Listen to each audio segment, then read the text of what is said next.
Hej alle sammen, og velkommen til den her nye video her på kanalen. I dag der spiller vi selv som Gnome i Murder Mystery 2. Og jeg er faktisk allerede morder. Så... Og jeg er bare en lille kalkun, der render rundt. Ja, vi er simpelthen kalkuner, kalkuner. Hej. Og jeg dræbte dig. Nej, hvorfor gjorde du det? Fordi jeg er morder. Nå, men det er da mig, der er en mor. Han er simpelthen alt for svær at ramme ham der. Yes. Zombie, kom her, zombie.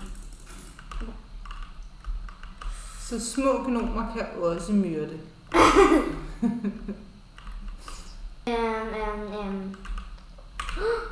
Nej, okay, det var bare min kniv. Jeg troede lige, der var nogen, der var på vej. Nej, jeg kan ikke hoppe op der. Det er vist noget med, at der er nogle fordele og ulemper ved at være sådan en her kanon. Oh my god.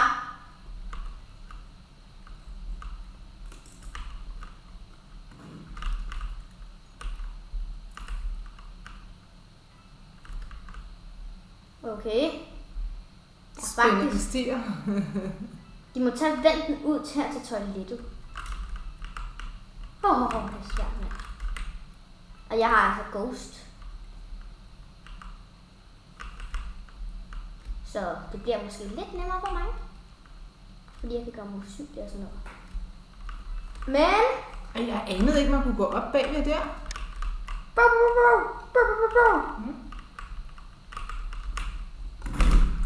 Chok, mand. Altså virkelig, når jeg får et chok, så hopper hele skærmen.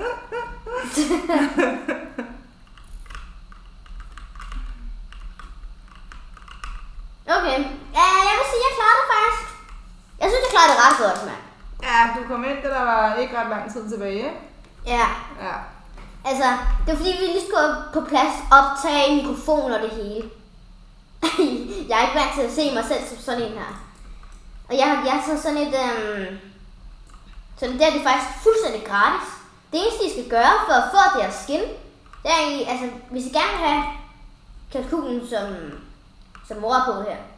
Rigtig sød. Ja. Så det eneste, I skal, det er faktisk det fuldstændig gratis.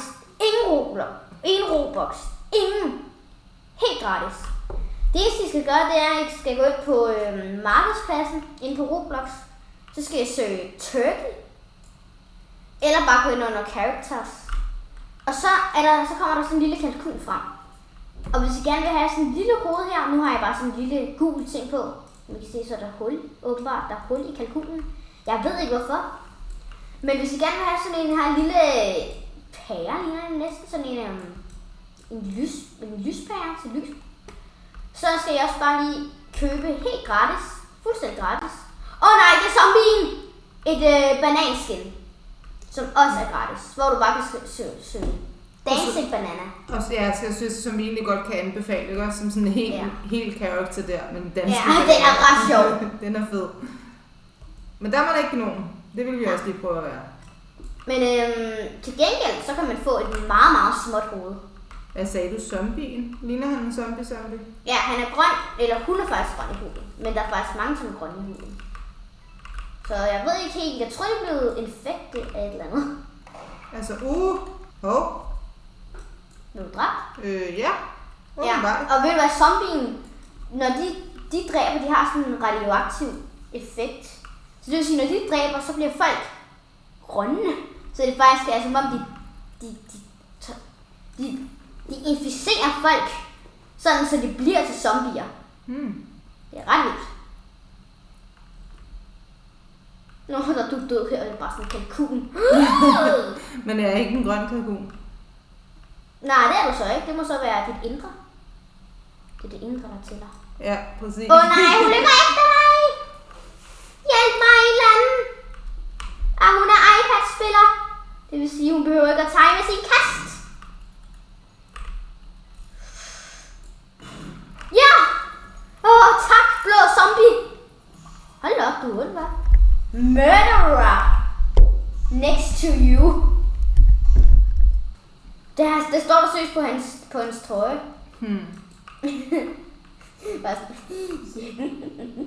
Det er VIP'erne! Altså, teknisk set så den person, der lige var morder, ikke? Havde sådan set allerede en kalkun klar til Thanksgiving. Ja.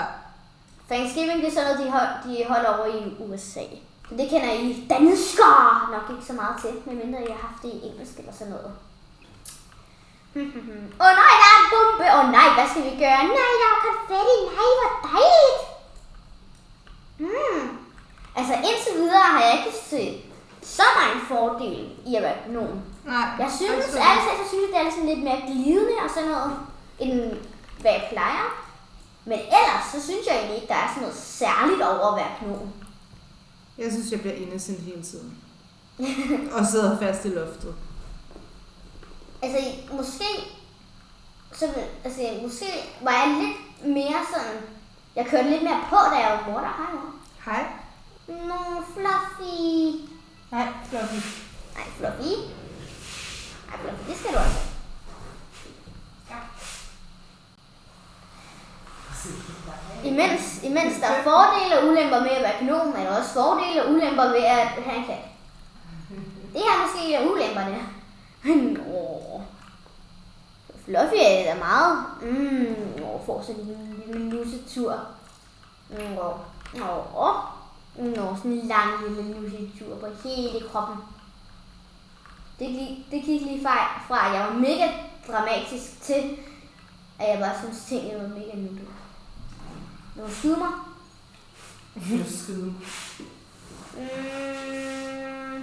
Jeg kunne sådan set godt have dræbt hende, hvis jeg var morder.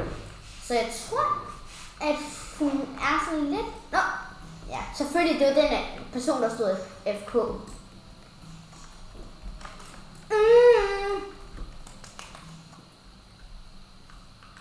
Okay, jeg prøver lige at være mega irriterende sådan.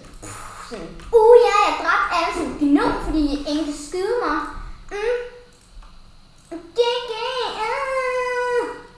Okay, det var nok irriterende. Forresten, jeg vil gerne have, at I skriver en direkte nu, din ordre, nede i kommentarfeltet. Om I egentlig spiller som en gnom-karakter eller en normal karakter. Okay, det er en af ulemperne ved at være gnom. Man kan ikke komme ind i det hemmelige rum. I hvert fald gratis gnom, hvis du er gratis gnom. Husk nu, det er fuldstændig, vi skal være sådan her. Det er fuldstændig gratis. Fuldstændig. 0 Robux. Her har vi løgndetektoren. Nå, hvad er du? Jeg er en lille kalkun. Og en, der er myrdet nu. Ja, det er en med flammekniv, kunne jeg høre. Kunne du høre det? Jeg nåede engang at se, hvad der skete. Nej, men han er en flammekniv, så ham behøver jeg ikke at være.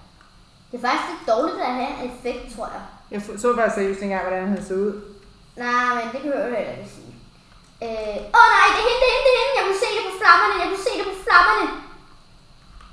Seriøst, det var sygt det der. Jeg så bare hans flammer, og så tænkte jeg, vent, du blev dræbt af nogle flammer.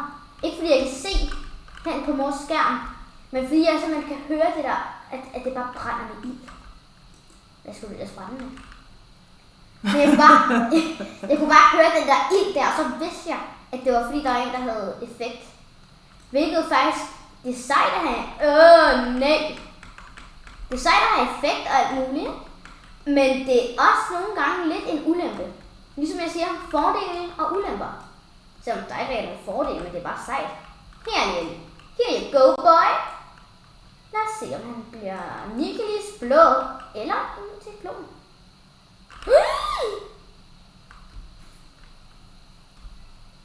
Det er så en af ulemperne ved at være inde i sådan en der maskine der.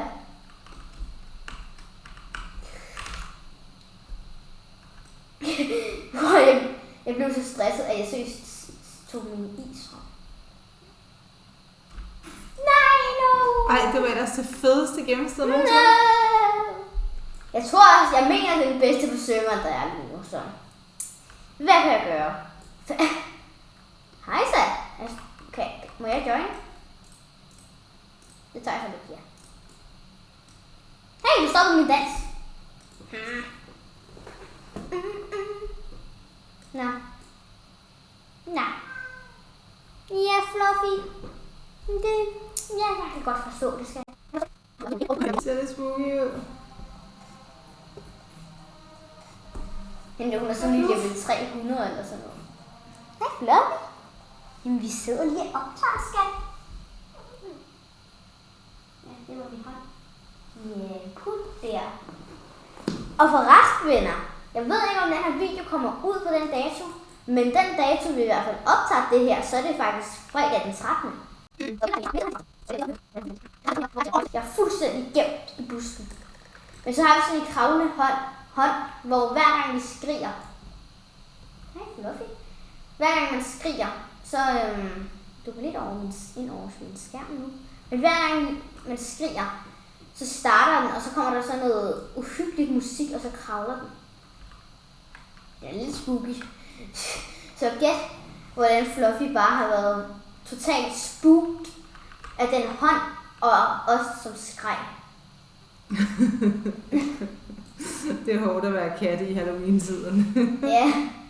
Er du en mor? Nej.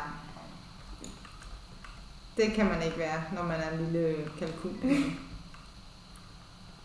Skal vi se, om jeg kan få samlet Nej, fisk? hvor er du streng, du kom lige med her.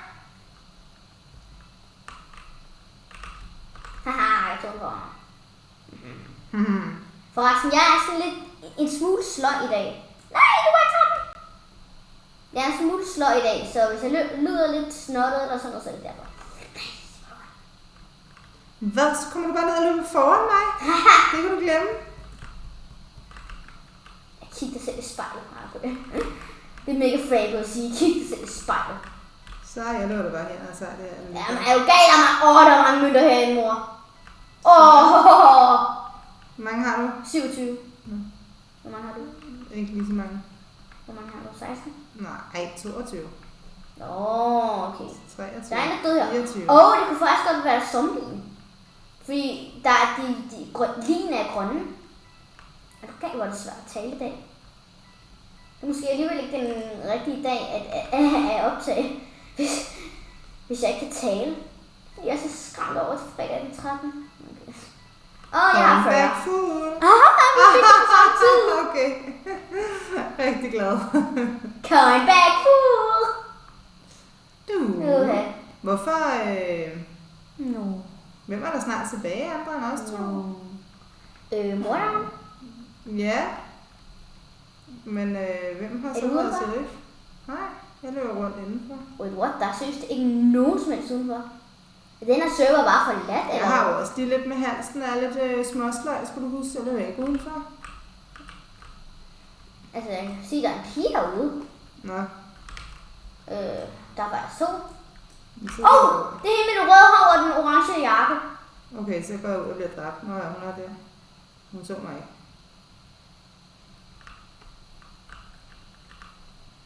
Jeg er totalt... Lang tid er der tilbage. Der er ikke lang tid, hva'? Nej. Nej, det var dumt af mig, det der. Nej, det er pistolen. Har du? Ja, jeg har pistolen. Okay, der er kun lige lidt tid tilbage. Hun tog sig igennem morgenen. Okay, der er kun 2 sekunder tilbage, så. Ja. Cool. Men jeg fik pistolen. Det var altså sejt. Se på den nye side. Så kunne jeg godt have dræbt ham. Ja. Og jeg er også kommet op i level! Fedt, mand. Men jeg tror ikke, jeg kommer til at spille så meget som Gnom i de næste runder. Nej, fordi det er... Er du morder? Det er lidt snyd, nej. Jo. Jo, måske. Er du? Oh my god, jeg er sheriff, okay. Måske er du helt innocent? Ja. Fuldstændig. Jeg hader det her med. Fuldstændig. Det eneste innocent, jeg ikke er, det er, at jeg spiller som kalkun. Som kalkun. Thanksgiving! Eller jul. Er der egentlig nogen af jer, som... Ja, det er dig. Som spiser... Nå ja, som spiser kalkun. Ja. Okay. Slet ikke ramme noget, når jeg... Kan I ikke også lige... Jeg ved ikke, om I kan rigtig jeres kommentarer eller sådan noget. Men kan I ikke også lige skrive ned i kommentarfeltet, hvad I spiser til jul? Altså juleaften. Og det er også en ordre. nej, ja, det er han. Nej, det er jo bag mig. Ikke dræn din kalkun, ven. Ej, jeg dræner den nu godt. Prøv at høre, jeg kan simpelthen ikke ramme noget som gnom. Heller ikke som gnom, men Hvis slet du ikke som skyder gnom. mig. Skyder dig? Skyder efter Nå. Nå, fordi, ja, det er klart. Nej, men det er fordi, hun stod i sådan en gang. Og jeg løb bare ned direkte til hende. Så er det lidt sås, ikke? Og vi ligner hinanden lidt, ikke? Ja. Okay, Så Fluffy. kan den lige ved for Altså, hun hoppede ned, og så sagde det bare sådan, bum, bum, tjika, bum, bum, bum, bam, bum. Men jeg kan lige så godt prøve at få coinback fuld, selvom jeg skal... Okay, der står bare 2 personer bag den her dør. Men I er jo simpelthen, altså, jeg synes, I er nogle meget store nogen, der løber væk fra mig. Jeg kan i hvert fald ikke... Jeg synes ikke, jeg kan ramme noget. Og hvis sheriffen har i hvert fald rødt hår og lilla tøj og grå shorts. Nå. Hvor er du egentlig henne? Mere rundt og samle guld. Jamen, jeg render rundt sådan lige ved køkkenet og sådan noget, men jeg kan jo ikke se... Nå, du skal hen i gang, du skal hen i gang. Jamen, jeg kan jo seriøst ikke finde rundt på det her med. Jeg synes hele tiden, jeg er i gang. Er det ved det der grå gulvtæppe? Nej, det er den. Grønne gulvtæppe. Nå, jamen det var jeg også lige på. Hen med computeren og det der vanddæmsen. Der hvor... Nå! Nej! Er det? Kom back full! Det er svært at se, om du kan. Nej, jeg kan ikke. Jamen det gør jeg, men jeg kan ikke. Nej, jeg ved ikke engang. Hop. Yes! Ej, jeg kan seriøst ikke. Jeg kan slet ikke styre det. Nej, der er ikke, der er sådan dum. Ja, det kan jeg da høre. Gå ind til det grønne tæppe igen. Skudt efter mig i et væk. Det er han er ret god. Ja. Sådan. Han er den anden bedste på serveren, tror jeg. Jeg prøvede at nakke hans lille hoved før. Altså hans... Hvordan synes du egentlig, det er gået at være kanonen? Hvad skal jeg? Det starter klokken 7. Klokken er ikke over 7. Jeg tror, den er mange. Kan du lige trykke F11? Jamen, hvis jeg morder igen, så har jeg jo ikke tid. Jamen, så kommer der bare de der barer. Er du morder igen? Ej, den er lidt mere end 7. Jeg starter klokken 9. Ja, det kan vi godt nå. Bum. Jeg skulle lige til at spørge, hvor gammel klokken er. Hvor gammel er klokken? Den er ny.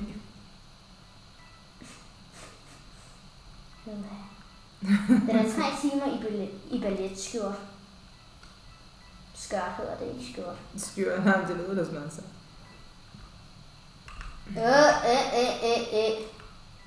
Lille dæmon. Ligner det lille dæmon. Hvorfor står han og wallcamper? Det er kun sådan noget morder at gøre, selvom jeg også gør det tit, selvom jeg ikke er morder. Okay. Nå, lad os finde på et emne, bananer. Hvordan kan I godt lide bananer? Jeg elsker dem. Jeg synes, hende der... Jeg foretrækker mere gule bananer frem for brune og grønne bananer. Og så foretrækker jeg også de der bananer, som smager godt. I en milkshake, hvis jeg skulle lave en milkshake, så vil jeg vælge, altså en banan milkshake, så vil jeg vælge banan essens frem for rigtig banan. Hvad med dig, moder?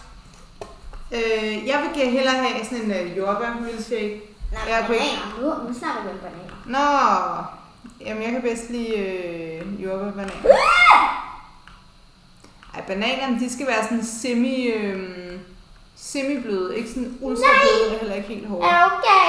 Jeg vil næsten gerne se et replay på det her. På det der. Jeg tror, han kastede en kniv ind i mig. Eller sådan noget. Jeg kunne ikke helt se, at det lignede, om hun havde sådan 2 knive eller sådan noget. Det lignede seriøst, at jeg havde en kniv på min ryg eller sådan noget. Jeg vil faktisk gerne se et replay på det, ja. Det kunne altså være ret fedt. Afspil lige et replay nu. Semi-bløde. Så ja. Jeg glæder mig til at se, hvordan det var. Men okay, det er nogle gange lidt irriterende, at jeg ikke kan komme ind her. Men der er måske en anden måde at komme på.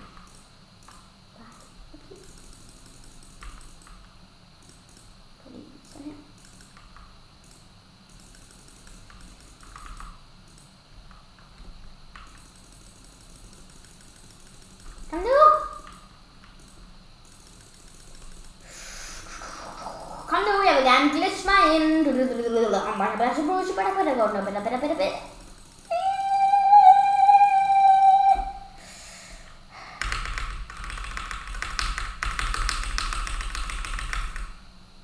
sker faktisk noget. No, morderen vandt. Kaster hun bare en bold på sit offer. Ja, og sagt, der stadig er badebold det her i oktober. Ja, men faktisk så er sommereventet slut. Det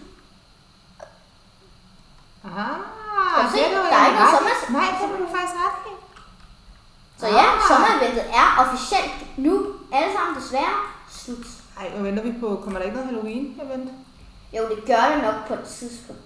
De skal tage og skynde sig så. Nå, skal vi sige tak for i dag? Skal vi ikke lige have en sidste runde? En sidste runde, ikke? Og så bliver det godt nok den aller sidste. Vi skal da lige have en sidste runde at slutte af med, ikke? Jeg kan ikke finde ud af det her. Og når vi begge to er døde,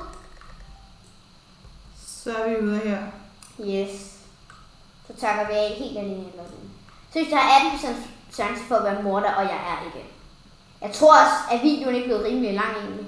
Jo, men jeg tror det også. Jeg har ikke rigtig styr på det. Men jeg tror det.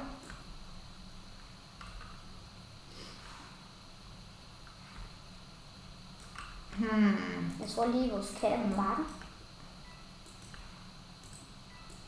Jeg tror faktisk, hun er inde i...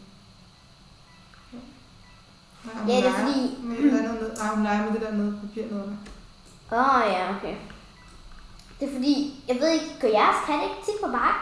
Du ved, Tivoli... Fluffy gør ikke så meget Tivoli. Wait, what?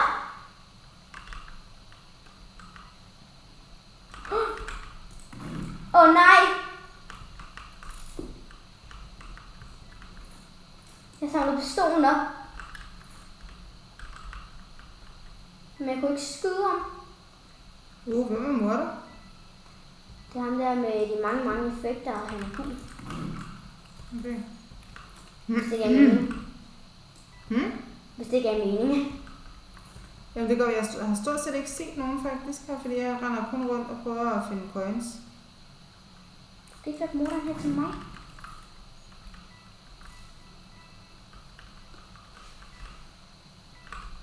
Jeg kan se dig. Ej, der var han. Du skal ikke skubbe mig ind i morderen. Det sagde jeg lidt for sent, men stadigvæk. Man skal ikke skubbe mig ind i morderen. Han står bare og ser helt fortvivlet ud med en lille kalkun. Bare sådan, er det morder? Hvad er en morder? Er der noget, der hedder morder? Hvad er en morder? Er det sådan en mor, der ordner vasketøj eller hvad?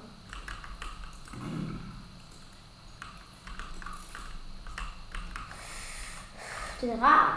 Nej, det er død. Men i det mindste er det rart ikke at være den eneste. Du var ikke sheriff fra start, eller samlede du pistolen op? Jeg har samlet pistolen op, fordi der var en, der skrev den forkerte. Så hvis ham er også, han er virkelig god. Jeg tror, jeg kan slå ham. Det var bare Bacon. Ikke skræm mig sådan der. Bacon, hvorfor skræmmer du mig sådan her? Ui. Nej! Havde du ham ikke det lige på kornet der? Jo, jeg havde ham lige på sigteren.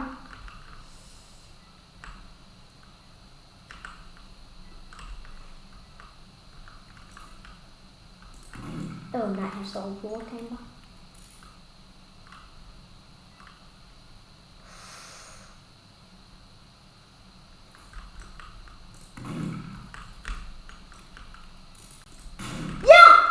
Sådan!